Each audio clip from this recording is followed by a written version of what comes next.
Fantasy Flight Games has a title I want you to know more about. Marvel Heroes, the strategy board game. This 2006 title is good for 2 to 4 players, ages 12 and up, and should take about 120 minutes to play.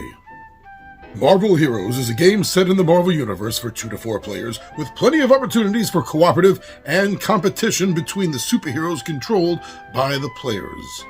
Players take control of a group of superheroes: the X-Men, the Fantastic Four, Marvel Knights, or the Avengers, as well as the nemesis of one of the other players' groups, such as Magneto, Doctor Doom, Kingpin, or the Red Skull.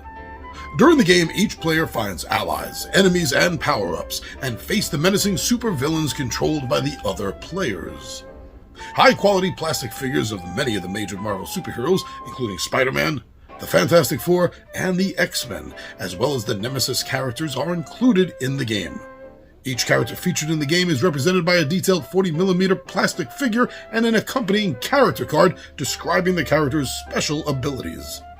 Power-ups can be added with special effects, which are different depending on who is acquiring these bonus items, so that all the different incarnations of the character can be played.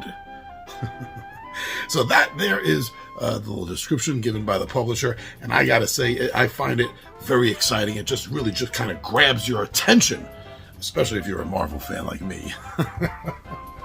So yes, that's the first thing I gotta say is I'm a Marvel fan, so this has my attention right there for no other reason. But there are so many other reasons that it also does happen to have. The miniatures in this game look amazing, and they come pre-painted, so someone like me, that's a magnificent thing, because I don't have the time or the talent to paint or learn how to. So to see these fully colored four color figures, like they leapt right off of the comic book page, is absolutely amazing.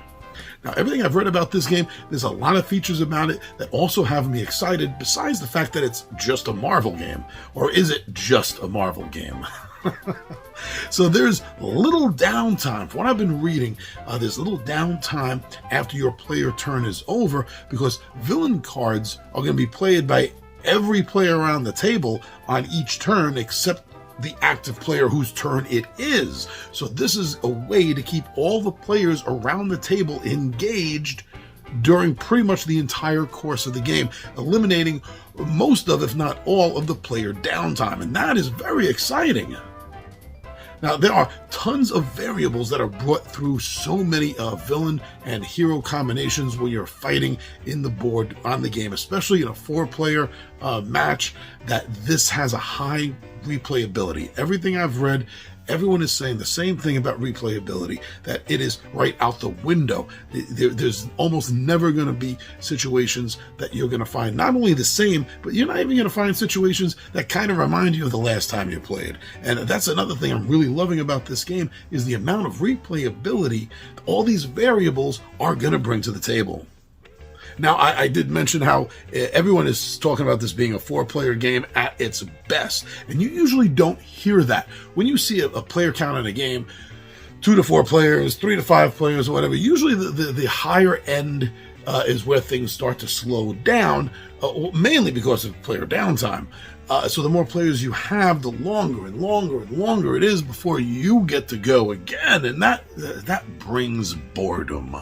But this, it is really made. Everyone is saying the same thing, that this is made for 4 players. 3 is okay, but you really want 4 players, because that's going to bring everything to life, and that's actually going to make the game seem deeper, and believe it or not, some people are saying actually go faster.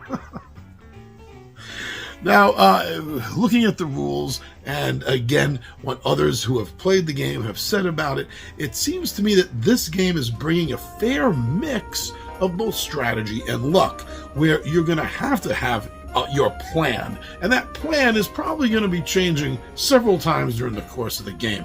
But as your strategy is growing, there's all this luck from the dice that's happening, and it seems to have, without playing through, it just seems to have, from what I've seen and read, a fairly well-balanced version of the two of these, strategy versus luck.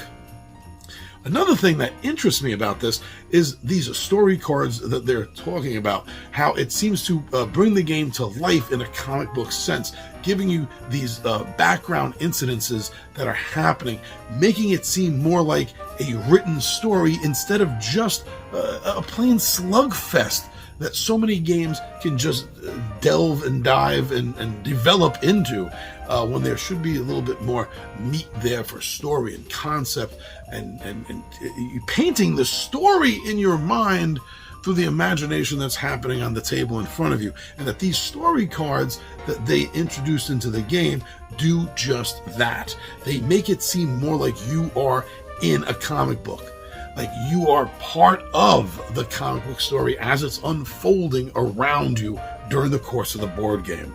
So that sounds great. That sounds amazing.